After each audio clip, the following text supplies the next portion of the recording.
ሰላም ጤና ይስጥልን የተወደዳችሁ የገበያ ሚዲያ ተከታታዮቻችን የዕለተ እሁድ ሚያዝያ 11 ቀን 2018 ዓ.ም ለዕለቱ የመረጥናቸው አዳዲስ ሀገራዊ ዓለም አቀፋዊ እንዲሁም ስፖርታዊ የዜና ዘገባዎቻችንን ይዘንላችሁ ቀርበናል።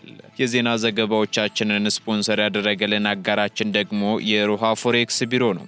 በዜና ዘገባዎቻችን ላይ የሮሃ ፎሬክስ ቢሮን የዕለቱን የውጭ ምንዛሬ ተመን መረጃ እናጋራችኋለን። ከመረጃዎቹ ጋር ደግሞ መላኩ ደምሰው ነኝ። በቅድሚያም አርዕስቶችን ኢራን በድንገት በሆርሙዝ ወሽመጥ በኩል ሲጓዙ የነበሩ በርካታ የነዳጅ ጫኝ መርከቦች ጉዟቸውን በአስቸኳይ እንዲያቋርጡ ትዕዛዝ ማስተላለፏን ተከትሎ ከፍተኛ ትርምስ መፈጠሩ ተነገረ። በሌላ በኩል የኢራን የባህር ኃይል የህንድ ባንዲራ በሚያውለበልቡ ሁለት የንግድ መርከቦች ላይ ተኩስ መክፈቱን ተከትሎ የህንድ መንግስት በኢራን ላይ ጠንከር ያለ ዲፕሎማሲያዊ እርምጃ መውሰዱን አስታውቋል። በዝርዝር እናጋራችኋለን። የእስራኤል ጦር ታንኮችንና ወታደራዊ ተሽከርካሪዎችን በመጠቀም በደቡባዊ ሶሪያ አዲስ ወረራ መፈጸሙ ተሰማ። በአሁኑ ወቅትም የእስራኤል ወታደሮች አስቀድመው ባዘጋጇቸው ተንቀሳቃሽ ቤቶች ውስጥ መመሸጋቸው የተገለጸ ሲሆን ይህም ደግሞ ቀጠናውን በዘላቂነት ለመያዝ የታለመ ሳይሆን እንዳልቀረ ተገምቷል። ሙሉ መረጃውን በዝርዝር እናደርሳችኋለን።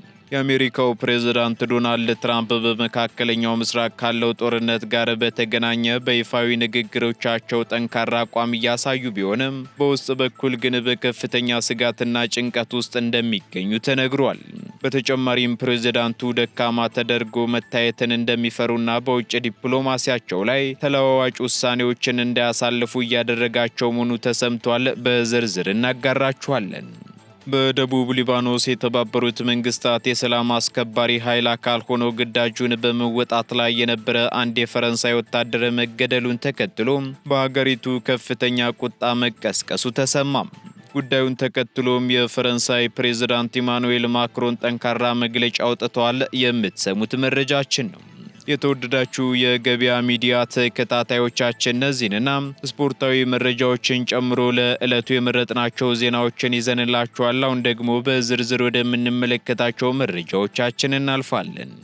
በአዲስ አበባ እምብርት የቤት ባለቤት የመሆን ወርቃማ ዕድል ቴምር ሪል ስቴት በቡልጋሪያ አፍሪካ ህብረት አጠገብ እንዲሁም በአዋሬ ቤተ መንግስት አቅራቢያ የሚገኙ ዘመናዊ አፓርትመንቶችን ከ30 እስከ 35% በሚደርስ ታላቅ ቅናሽ ለሽያጭ አቅርበዋል። ቡልጋሪያ ባለ 1 መኝታ 68 ካሬ በ5.4 ሚሊዮን ብር፣ ባለ 3 መኝታ 121 ካሬ በ9.7 ሚሊዮን ብር እንዲሁም በአዋሬ ባለ 1 መኝታ 80 ካሬ በ5.4 ሚሊዮን ብር፣ ባለ 3 መኝታ 131 ካሬ በ9.1 ሚሊዮን ብር ጠቅላላ ክፍያ እንዲሁም በ20 በመቶ ቅድመ ክፍያ የህልሞን ቤት በእጁ ያስገቡ። በተጨማሪም የንግድ ሱቆችን በ3.9 ሚሊዮን ብር ጠቅላላ ክፍያና በ900 ሺህ ብር ቅድመ ክፍያ ማግኘት ይችላሉ። በተጨማሪም በሳር ቤትና በፒያሳ የንግድ ሱቆችንና የመኖሪያ ቤቶችን እየሸጥን እንገኛለን። ቅናሹ ሳያልቅ ከታች ባለው ስልክ ይደውለው። ቴምር ሪል ስቴት የህልሞ ማረፊያ። የዩኒቨርሲቲ ተማሪዎች የማይመርጧቸው የትምህርት መስኮች መምህራን ፊልድ መቀየር እንዳለባቸው ተገለጸ።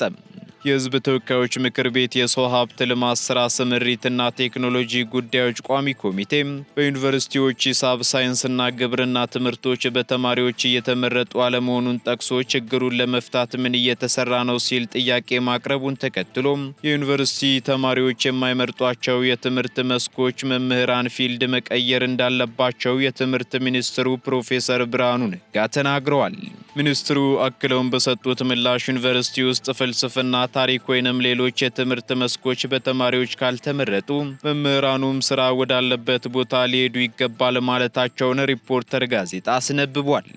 እንዲሁም መምህራንም ሆኑ ሰራተኞች በእኛ ሀገር አንድ የያዙትን ቦታ መልቀቅ አይፈልጉም ያሉት ሚኒስትሩ እኛ ደግሞ የምንፈልገው በየዩኒቨርሲቲዎቻችን ተማሪዎች የትምህርት መስክ እየመረጡ መምህራን ደግሞ ከአንድ ቦታ ወደሚፈልጉት ሌላ ቦታ እንዲሄዱ ነው ሲሉም ገልጸዋል።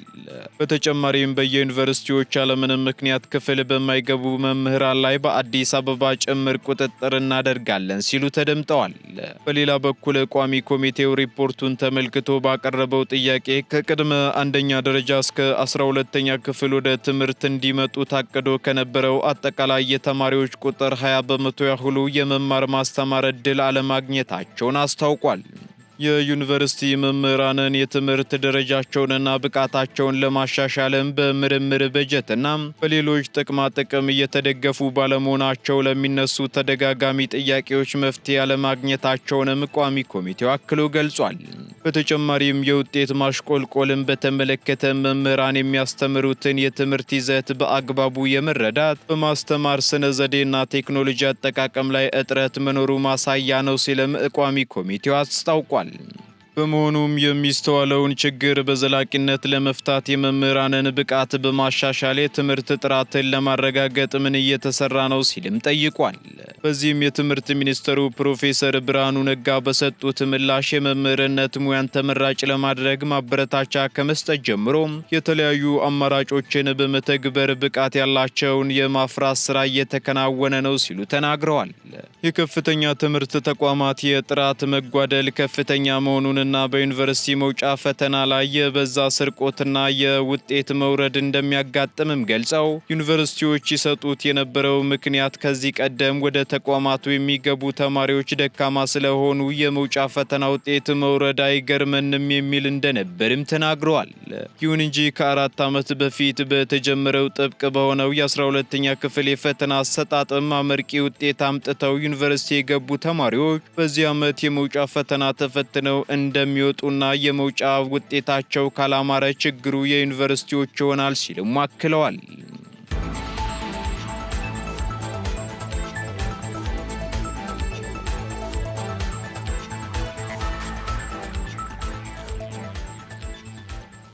ከባህር ማዶ ወደ መረጥናቸው መረጃዎቻችን ስንሸጋገር ደግሞ እስራኤል በደቡባዊ ሶሪያ አዲስ ወረራ መፈጸሟ ተሰማም። የእስራኤል መከላከያ ኃይል በደቡባዊ ሶሪያ በሚገኘው የኩኔቴራ ግዛት አዲስ ወረራ መፈጸሙን የሶሪያ መንግስት የዜና አገልግሎት ሳና ዘግቧል። የእስራኤል ጦር ታንኮችንና ወታደራዊ ተሽከርካሪዎችን በመጠቀም ደግሞ ቅዳሜ ምሽት ወደ አካባቢው ዘልቆ የገባው በታል አልአህማር ኮረብታ በኩል መሆኑ ተገልጿል። ጦሩ ወደ ስፍራው ከመግባቱ አንድ ቀን ቀደም ብሎም የግንባታ ቁሳቁሶችን በማስገባት የመሬት ማስተካከያ ሲያደርግ መቆየቱም ተመላክቷል። በመሆኑም በአሁኑ ወቅት የእስራኤል ወታደሮች አስቀድመው ባዘጋጇቸው ተንቀሳቃሽ ቤቶች ውስጥ መመሸጋቸውም የተገለጸ ሲሆን ይህን ደግሞ ቀጠናውን በዘላቂነት ለመያዝ የታለመ ሳይሆን እንዳልቀረም ተገምቷል። ይህ ወረራ የተፈጸመው ደግሞ የሶሪያው ፕሬዝዳንት አህመድ አልሻራ ደማስቆ ከእስራኤል ጋር የጸጥታ ስምምነት ላይ ለመድረስ ፍላጎት እንዳላት በገለጹ ማግስት ነው ተብሏል። ፕሬዝዳንቱ አክለውም እስራኤል በሶሪያ ግዛት ውስጥ ለመቆየት የምታሳየው ግትርነት ለዲፕሎማሲያዊ ንግግሩ እንቅፋት እየሆነ መምጣቱንም አስታውቀዋል። እስራኤል እንደ አውሮፓውያን አቆጣጠር በታህሳስ 2024 የበሽር አልአሳድ አገዛዝ መውደቁን ተከትሎም የ1974ቱን የተኩስ አቁም ስምምነት ውድቅ ማድረጓን መግለጿ ይታወሳል። ከዚያ ወዲህም በሁለቱ ሀገራት ድንበር በሚገኙና ከጦርነት ነፃ በነበረው ቀጠና ውስጥ በተደጋጋሚ ወታደራዊ እንቅስቃሴ ስታደርግም ቆይታለች። በተጨማሪም በአካባቢው የሚገኙ የሲቪል ነዋሪዎች መኖሪያ ቤቶች ላይ ወታደራዊ ፍተሻ እየተካሄደ መሆኑንና ይህም ደግሞ የዜጎችን የዕለት ተዕለት እንቅስቃሴ እያስተጓጎለ እንደሚገኝ ከስፍራው የወጡ መረጃዎች አመላክተዋል።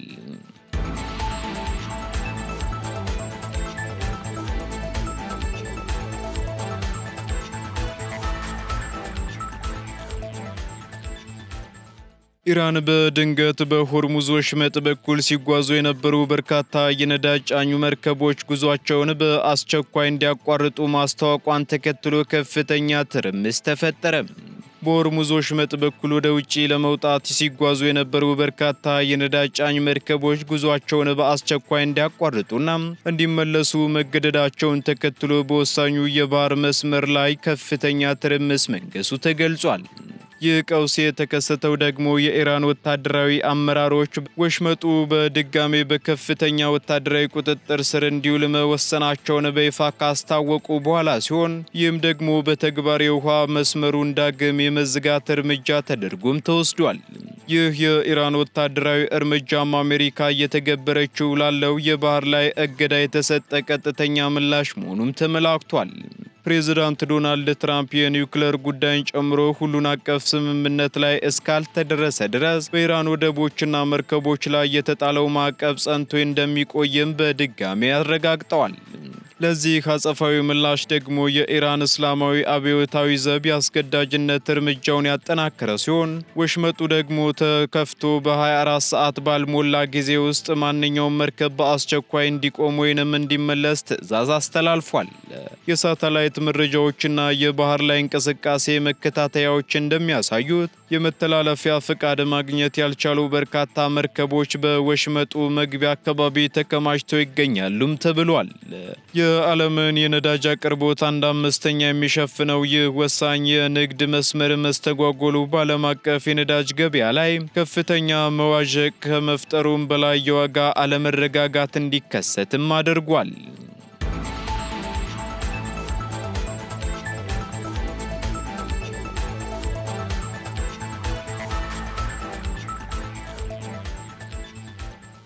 የፈረንሳይ ሰላም አስከባሪ ወታደር በሊባኖስ መገደሉን ተከትሎ በአገሪቱ ከፍተኛ ቁጣ ተቀሰቀሰ። በደቡብ ሊባኖስ የተባበሩት መንግስታት የሰላም አስከባሪ ኃይል አካል ሆኖ ግዳጁን በመወጣት ላይ የነበረ አንድ የፈረንሳይ ወታደር ትናንት ቅዳሜ በተሰነዘረ ጥቃት መገደሉ ተሰምቷል።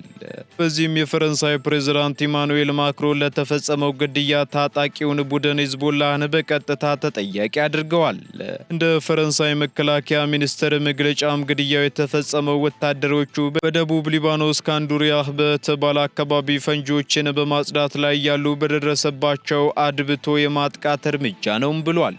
በዚህ ጥቃትም የ17ኛው ፓራሹት ኢንጂነር ክፍለ ጦር አባል የሆነ ወታደር ሕይወቱ ሲያልፍ ሌሎች 3 ወታደሮች ደግሞ የመቁሰል አደጋ ደርሶባቸዋል ተብሏል። ፕሬዝዳንት ኢማኑኤል ማክሮን ለደረሰው ጥቃት ሂዝቦላህን ተጠያቂ ሲያደርጉ ሁሉም ፍንጮች የሚያሳዩትም የዚህ አስነዋሪ ድርጊት ተጠያቂ ሂዝቦላህ መሆኑን ነው ሲሉ በማህበራዊ ትስስር ገጻቸው ላይ አስፍረዋል። ፕሬዝዳንቱ አክለውም የሊባኖስ መንግስት ጥቃቱን የፈጸሙትን ግለሰቦች በአስቸኳይ ለይቶ በቁጥጥር ስር እንዲያውልና ለፍርድ እንዲያቀርብም ጥብቅ ትዕዛዝ አስተላልፈዋል። በተጨማሪም በተባበሩት መንግስታት ድርጅት በኩል ጥቃቱ መንግስታዊ ባልሆነ ታጣቂዎች የተፈጸመ መሆኑን በመጥቀስ ድርጊቱን በጽኑ ኮንኗል። ሂዝቦላህ ግን በጥቃቱ እጁ እንደሌለበት የቀረበበትን ክስ ውድቅ ያደረገ ሲሆን ይህ ጥቃት የተፈጸመው በእስራኤልና በሂዝቦላህ መካከል ጊዜያዊ የተኩስ አቁም ስምምነት በተደረገ ማግስት መሆኑ ደግሞ በአካባቢው ያለውን ውጥረት ዳግም አባብሶታል።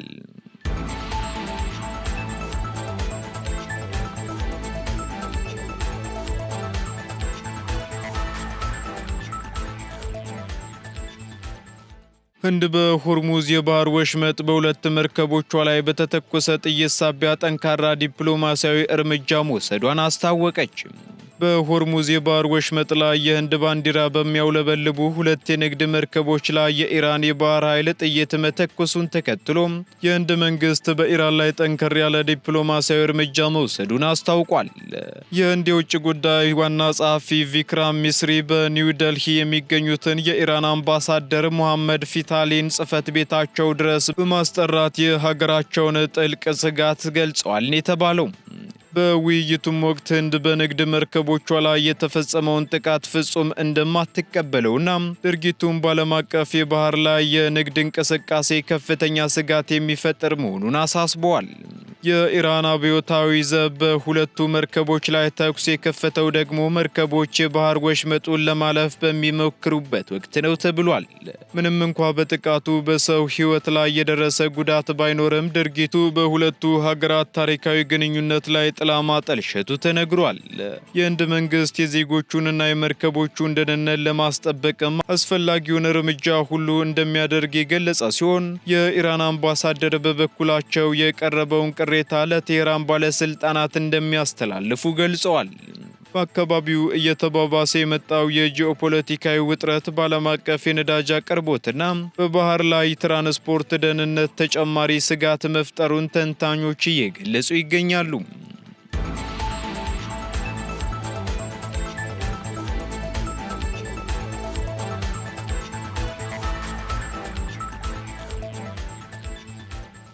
ወደ መጨረሻው ዝርዝር መረጃችን ስንሸጋገር በፕሬዝዳንት ትራምፕ ይፋዊ የጦርነት መግለጫዎች በስተጀርባ የግል ስጋቶች በስፋት እየተንጸባረቁ ነው ተባለ። የአሜሪካው ፕሬዝዳንት ዶናልድ ትራምፕ በመካከለኛው ምስራቅ ካለው ጦርነት ጋር በተገናኘ በይፋዊ ንግግሮቻቸው ላይ ጠንካራ አቋም እያሳዩ ቢሆንም በውስጥ በኩል ግን በከፍተኛ ስጋትና ጭንቀት ውስጥ እንደሚገኙ ተነግሯል ሲል ዎል ስትሪት ጆርናል ዘግቧል። ፕሬዝዳንቱ በሕዝብ ፊት በሚያደርጓቸው ንግግሮች አገሪቱን ወታደራዊ የበላይነትና የድል ተስፋዎችን ደጋግመው ቢገልጹም በዝግ በሮች በኩል ግን የጦርነቱ መራዘም በፖለቲካዊና ኢኮኖሚያዊ ስልጣናቸው ላይ ሊያመጣ የሚችለውን መዘዝ እያሰሉ መሆኑን የቅርብ ምንጮች ጠቁመዋል። እንደ መረጃዎቹ ገለጻ የፕሬዝዳንቱ ስጋት መነሻ ደግሞ በዋናነት በዓለም አቀፍ ደረጃ እየጨመረ የመጣው የነዳጅ ዋጋና የአሜሪካ የኢኮኖሚ መዛባት ነው ተብሏል።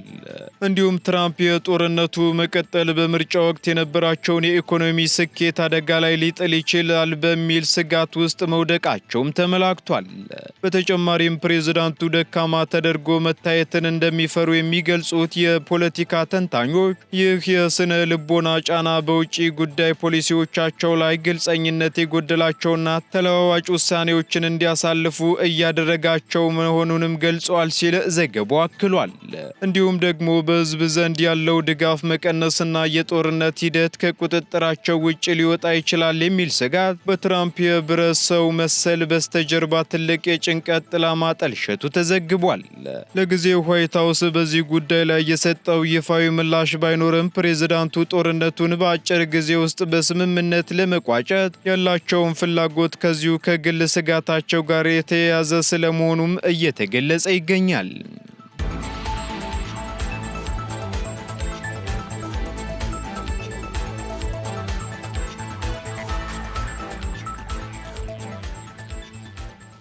ቀጥለናል። ውድ ተከታታዮቻችን ወደ ስፖርታዊ መረጃዎቻችን ስንሸጋገር በስኬት የተጠናቀቀው የአዲስ አበባ ግራንድ ፕሪክስ ውድድርና የሲቢ ኢትዮጵያ ፕሪሚየር ሊግ የ8ኛ ሳምንት ጨዋታዎች ከሀገር ውስጥ የምንመለከታቸው ሲሆን የሪያል ሶሲዳድ ሻምፒዮንስነትና የማንቸስተር ዩናይትድ ድል እንዲሁም አጠቃላይ የትላንት ውጤቶች እንዲሁም የዛሬ መርሃ ግብሮች በዜናዎቻችን ተካተዋል። የማንቸስተር ሲቲና የአርሰናልን የምሽቱን ጨዋታ በማካተት መኮንን አልማው ስፖርታዊ መረጃዎችን አዘጋጅቷቸዋል። ተከታትለን እንመለስ። አመሰግናለሁ መላኩ። እንደምንውላችኋል ውድ የገበያ ሚዲያ ቤተሰቦቻችን፣ እነሆ የሰዓቱን ስፖርታዊ ዜናዎች ይዤላችሁ ቀርብ ያለው አብራችሁን ቆዩ። በቅድሚያም የሀገር ውስጥ ታሪካዊው የአዲስ አበባ ግራንድ ፕሪክስ ውድድር በስኬት ተጠናቋል። ኢትዮጵያም የወርቅ ደረጃ ተሰጥቷታል። አፍሪካ ለመጀመሪያ ጊዜ በኢትዮጵያ ምድር እንድታስተናግድ ያገኘችው የግራንድ ፕሪክስ ውድድር እድል ስኬታማ በሆነ መልኩ ተጠናቋል። በበርካታ ደጋፊዎች ታጅቦ የተደረገው ውድድሩ እውቅ አትሌቶች የተካፈሉበትና በርካታ ኢትዮጵያውያን አትሌቶችም ውጤታማ ሆነውበታል። በ10,000 ሜትር ሴቶች አትሌት ፋንታ አዳነ፣ በ5,000 ሴቶች ማስተዋል ሙሃባው፣ በ5,000 ወንዶች ገመቹ ዲዳ፣ በ3,000 ሜትር መሰናክል ገመቹ ጎዳና፣ በ1,500 ሜትር ወንዶች አድሃና ካሳይ፣ በ1,500 ሴቶች አዳኑ ነንቆ፣ በ400 ሜትር መሰናክል ወንዶች ጌታሁን ታደሰ፣ በ800 ሜትር ወንዶች መርሲ መካሳውን እንዲሁም በ800 ሜትር ሴቶች ንግስት ጌታቸው ውድድሩን አንደኛ በመውጣት ማሸነፍ ችለዋል። ከኢትዮጵያውያን ባሻገር የሌሎች ሀገራት አትሌቶችም ድል ያገኙበትና ያልተጠበቀ ሪከርድ በማስመዝገብ ታሪክ የሰሩበት ውድድር ሆኗል። ተጠባቂ የነበረው ኬንያዊው አትሌት ኦማኒያላ ፈርዲናንድ የ100 ሜትር ውድድርን ከ10 ሰከንድ በታች በመጨረስ አዲስ ሪከርድ ሰብሯል። አትሌቱ አዲስ ታሪክ ማስመዝገብ የቻለው ውድድሩን 9 ሰከንድ ከ99 ማይክሮ ሰከንድ በሆነ ምርጥ ሰዓት በመግባት ነው። የ3 ጊዜ የኦሎምፒክ ሜዳሊያ አሸናፊዋ ጋቢ ቶማስ በበኩሏ በሴቶች የ100 ሜትር ፍጻሜ አሸናፊ መሆን ችላለች። አሜሪካዊቷ እውቅ አትሌት ጋቢ በዚህ ውድድር ተጠባቂ ከነበሩት መካከል ቀዳሚዋ ነበረች። እኔና ሌሎች በርካታ አትሌቶች ድል የተጎናጸፉበት ይህ ደማቅ ዝግጅትም ለኢትዮጵያ አዲስ በር ከፍቶላታል። ኢትዮጵያ የግራንድ ፕሪክስ ውድድሩን በስኬት በማስተናገዷ ምክንያት ይህንን ታላቅ መድረክ በ2027 በወርቅ ደረጃ እንድታዘጋጅ እድል ተሰጥቷታል። የዘንድሮው የአዲስ አበባ ግራንድ ፕሪክስ ውድድር በዓለም አትሌቲክስ የነሐስ ደረጃ የተሰጠው እንደነበር ይታወቃል። ኢትዮጵያ የተሰጣትን እድል በሚገባ መጠቀሟና በደማቅ ሁኔታ በማካሄዷ ሌሎች መሰል ታላላቅ ውድድሮችን እንድታዘጋጅ ነው በር የከፈተላት። ኢትዮጵያ በትላንትና ውድድር ላይ ያሳየችውን ደማቅ ዝግጅት ተከትሎም የዓለም አትሌቲክስ ፌዴሬሽን የማዘጋጀት አቅሟን ከነሐስ ወደ ወርቅ ደረጃ ከፍ አድርጎላታል። ይህ ማለት ልክ እንደ ቶኪዮ፣ ቤጂንግ፣ አውስትራሊያ፣ ሎስ አንጀለስ እና መሰል ታላላቅ ሀገራት ተርታ የሚያሰልፋት ነው። በተጨማሪም በቀጣይ 2027 በወርቅ ደረጃ የሚደረገውንና ታላቁን ዓለም አቀፍ አትሌቲክስ ውድድር ኢትዮጵያ እንድታስተናግድ ተወስኗል። በ28ኛ ሳምንት የሲቢኤ ኢትዮጵያ ፕሪሚየር ሊግ የትላንትና መርሃ ግብር ሞአማናበስ በ4 ደቂቃ ውስጥ ባስቆጠሯቸው 3 ግቦች ፋሲል ከነማን ሲያሸንፉ ቢጫ ለባሾቹ በበኩላቸው ንግድ ባንክን 2-0 ረትተዋል። መቀለ ሰባ እንደርታ ከፋሲል ከነማ ጋር ያደረገውን የፕሪሚየር ሊግ ጨዋታ 3-0 በሆነ ውጤት ማሸነፍ ሲችል ቦናሊ ሁለቱንና ሚሊዮን ወልዴ ሌላኛዋን የሶስተኛ ግብ ለመቀለ ሰባ እንደርታ ማስቆጠር ችለዋል። ወልዋሎ ዓዲግራት ዩኒቨርሲቲ በበኩሉ ኢትዮጵያ ንግድ ባንክን 2-0 አሸንፈዋል። የድል ግቦችን ነጻነት ገብረመድህንና ፍሬው ሰለሞን አስቆጥረዋል። ለኢትዮጵያ ንግድ ባንክ ተከታታይ ሁለተኛ ሽንፈቱ ሲሆን ወልዋሎ ዓዲግራት ዩኒቨርሲቲ ማሸነፉን ተከትሎ ከወራጅ ቀጠናው መራቅ ችሏል። 28ኛ ሳምንት የሲቢኤ ኢትዮጵያ ፕሪሚየር ሊግ ዛሬ በሚካሄዱ የሁለተኛ ቀን ጨዋታዎች ይቀጥላል። ኢትዮጵያ ቡና ከአርባ ምንጭ ከተማ 7 ሰዓት ላይ፣ ነገሌ አርሲ ከሀዲያ ሆሳዕና 10 ሰዓት ላይ በአዲስ አበባ ስቴዲየም ሲጫወቱ፣ ድሬዳዋ ከተማ ከሲዳማ ቡና 9 ሰዓት ላይ፣ መቻል ከሐዋሳ ከተማ 12 ሰዓት ላይ በሐዋሳ ዩኒቨርሲቲ ስቴዲየም ይጫወታሉ። ትላንት የተደረጉ የአውሮፓ ታላላቅ ሊግ ጨዋታዎች ውጤት ሪያል ሶሲዳድ የ2026 የስፔን የንጉስ ዋንጫ አሸናፊ ሆኗል። በስፔን ኮፓ ድለሪ ፍጻሜ ሪያል ሶሲዳድ አትሌቲኮ ማድሪድን በመለያ ዓመት በማሸነፍ ነው ሻምፒዮን መሆን የቻለው። ሁለቱ ቡድኖች መደበኛውን የጨዋታ ክፍለ ጊዜ 2 አቻ አጠናቀው ነበር። ወደ ፍጹም ቅጣት ምት ባመራው ጨዋታ ሪያል ሶሲዳድ አሸንፎ በታሪኩ 4ኛ የኮፓ ድለሪ ዋንጫውን ማሸነፍ ሲችል፣ አትሌቲኮ ማድሪድ በበኩሉ 22ኛ የፍጻሜ ጨዋታውን ተሸንፏል። በእንግሊዝ ፕሪሚየር ሊግ ሌሊቱን ተጠባቂ በነበረው መርሃ ግብር ማንቸስተር ዩናይትድ ቼልሲን በሜዳው 1-0 በሆነ ውጤት ማሸነፍ ችሏል። ማቴዎስ ኩንሃ የቀይ ሰይጣኖቹን የማሸነፊያ ግብ በመጀመሪያው አጋማሽ ሲያስቆጠር፣ ብሩኖ ፈርናንዴዝ በሊጉ አመቻችቶ ያቀበላቸውን ለግብ የሆኑ ኳሶች መጠን ወደ 18 ከፍ አድርጓል። ማንቸስተር ዩናይትድ በቀጣይ 6 ነጥቦችን ካሳካ የሻምፒዮንስ ሊግ ተሳትፎ ቦታውን ያረጋግጣል። ቼልሲ ከ1993 በኋላ ለመጀመሪያ ጊዜ በሊጉ በሜዳ ያደረጋቸውን 3 ተከታታይ ጨዋታዎች ተሸንፏል። ትላንት ምሽት ጀምሮ በተደረጉ ሌሎች እንግሊዝ ፕሪሚየር ሊግ ጨዋታዎች ብሬንትፎርድ ከፉልሃም 0-0 ሲለያዩ፣ ሊድስ ዩናይትድ ወልብስን 3-0 አሸንፏል። ኒውካስትል በሜዳው በበርንማውዝ 2-1 ሲሸነፍ፣ ቶተናም በሜዳው ከብራይተን ጋር ያደረገውን ጨዋታ 2 አቻ አጠናቋል። ዛሬ የሚደረጉ ጨዋታዎች በእንግሊዝ ፕሪሚየር ሊግ በ33ኛ ሳምንት የእንግሊዝ ፕሪሚየር ሊግ መርሃ ግብር ማንቸስተር ሲቲ በሜዳው ኢታድ ምሽት 12 ሰዓት ከ30 ላይ የሊጉን መሪ አርሰናልን ያስተናግዳል። በሊጉ የደረጃ ሰንጠረዥ አንደኛና ሁለተኛ ደረጃ ላይ የተቀመጡትን ቡድኖች የሚያገናኘው ጨዋታ የሳምንቱ ተጠባቂ መርሃ ግብር ሲሆን በዓመቱ ከሚደረጉ ትልልቅ ጨዋታዎችን በቀዳሚነት የሚነሳ ነው። ይህ ጨዋታም የፕሪሚየር ሊጉን ዋንጫ መዳረሻ የሚጠቁምም ነው። በአርሰናል በኩል ዋንጫውን ወደ ኤምሬትስ ለመውሰድ በእጅጉ የሚያግዘው ሲሆን፣ በማንቸስተር ሲቲ በኩል ደግሞ ከሊጉ መሪ አርሰናል ጋር ያለውን የነጥብ ልዩነት ለማጥበብ የሚያደርገው ትልቅ ፍልሚያ ነው። አንድ ቀሪ ጨዋታ ያለው ማንቸስተር ሲቲ የዛሬውን ጨዋታ የሚያሸንፍ ከሆነም ከአርሰናል ጋር ያለውን የነጥብ ልዩነት ወደ 3 ዝቅ ማድረግ ይችላል። በሊጉ ከ2 ተከታታይ ጨዋታዎች የአቻ ውጤት በኋላ ቸልሲን በማሸነፍ ወደ ድል የተመለሰው ማንቸስተር ሲቲ ተከታታይ ድሉን ለማሳካት ወደ ሜዳው ይገባል። በጨዋታው ሮበን ዲያዝ በጉዳት ምክንያት ለማንቸስተር ሲቲ ግልጋሎት እንደማይሰጥ አሰልጣኝ ፔፕ ጋርዲዮላ አረጋግጠዋል። ያለፉትን 3 የውድድር ዓመታት በሊጉ ሁለተኛ ደረጃን ይዞ ያጠናቀቀው አርሰናል በዚህ የውድድር ዓመት ዋንጫውን ለማንሳት የሚያደርገውን ጉዞ ለማጠናከር ይፋለማል። በሊጉ ባሳለፍነው ሳምንት በበርንማውዝ ሽንፈት ያስተናገደው አርሰናል ወደ ድል ለመመለስ የሚያደርገው ተጠባቂ ፍልሚያ ነው። የካራባው ካፕ ዋንጫን በማንቸስተር ሲቲ የተነጠቀውና ከኤፍኤ ካፕ ዋንጫ ውድድር የተሰናበተው አርሰናል በቀሪ 2 ውድድሮች ዋንጫውን ለማሳካት ብርቱ ፉክክር ያደርጋል ተብሎ ይጠበቃል። እንግሊዛዊ የፊት መስመር ተጫዋች ቡካዮ ሳካ ከዛሬ ምሽቱ ተጠባቂ ጨዋታ ውጭ መሆኑን አሰልጣኝ ሚካኤል አርቴታ ተናግረዋል። ሁለቱ ቡድኖች በሁሉም ውድድሮች እርስ በርስ ካደረጓቸው ያለፉት 5 ጨዋታዎች ሁለቱንም በተመሳሳይ አንዳንድ ጊዜ ሲሸናነፉ በቀሪ 3 ጨዋታዎች አቻ ተለያይተዋል። በሌላ የዕለቱ የሊጉ ጨዋታዎች በተመሳሳይ ቀን 10 ሰዓት ላይ ኖቲንጋም ፎረስት ከበርንሌ፣ ኤቨርተን ከሊቨርፑል እንዲሁም አስቶን ቪላ ከሰንደርላንድ ጨዋታዎችን ያደርጋሉ። መላኩ ለሰዓቱ ያስኳቸውን ዜናዎች በዚሁ ልቋጭ። አመሰግናለሁ።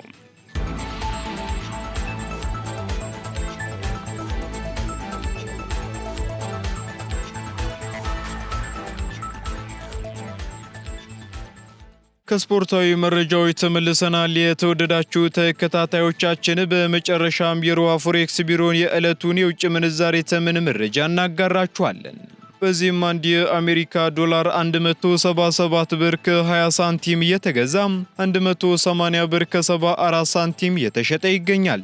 ፓውንድ ስተርሊንግ 230 ብር ከ5 ሳንቲም እየተገዛ 234 ብር ከ65 ሳንቲም እየተሸጠ ይገኛል። ዩሮ ደግሞ 200 ብር ከ2 ሳንቲም መግዣው ሲሆን መሸጫው ደግሞ 204 ብር ከ2 ሳንቲም ሆኗል። ስዊስ ፍራንክ እንዲሁ 219 ብር ከ1 ሳንቲም እየተገዛ 223 ብር ከ39 ሳንቲም እየተሸጠ ይገኛል። የተባበሩት አረብ ኤምሬት ድራም ደግሞ 47 ብር ከ46 ሳንቲም እየተገዛ 48 ብር ከ40 ሳንቲም እየተሸጠ ይገኛል። የሳውዲ ሪያል እንዲሁ 46 ብር ከ37 ሳንቲም መግዣው ሲሆን መሸጫው ደግሞ 47 ብር ከ29 ሳንቲም ሆኗል። የቻይናው ዩዋን 24 ብር ከ51 ሳንቲም እየተገዛ 25 ብር እየተሸጠ ይገኛል። የካናዳ ዶላር ደግሞ 122 ብር ከ39 ሳንቲም እየተገዛ 124 ብር ከ83 ሳንቲም እየተሸጠ መሆኑን የሮሃ ፎሬክስ ቢሮ የዕለቱ የውጭ ምንዛሬ ተመን መረጃ ያመላክታል።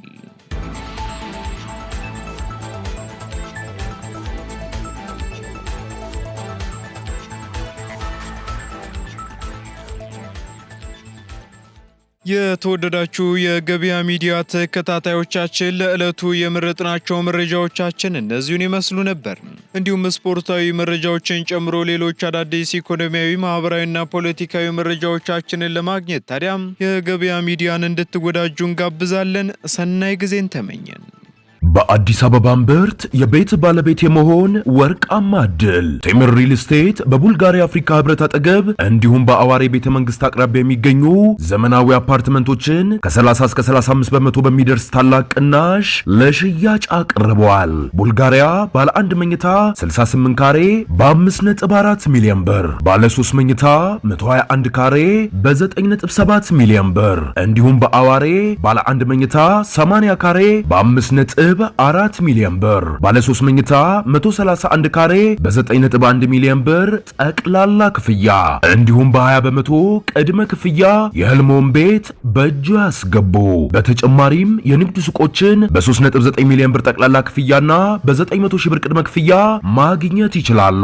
በተጨማሪም በሳር ቤትና በፒያሳ የንግድ ሱቆችንና የመኖሪያ ቤቶችን እየሸጥን እንገኛለን። ቅናሹ ሳያልቅ ከታች ባለው ስልክ ይደውሉ። ቴምር ሪል ስቴት የህልሞ ማረፊያ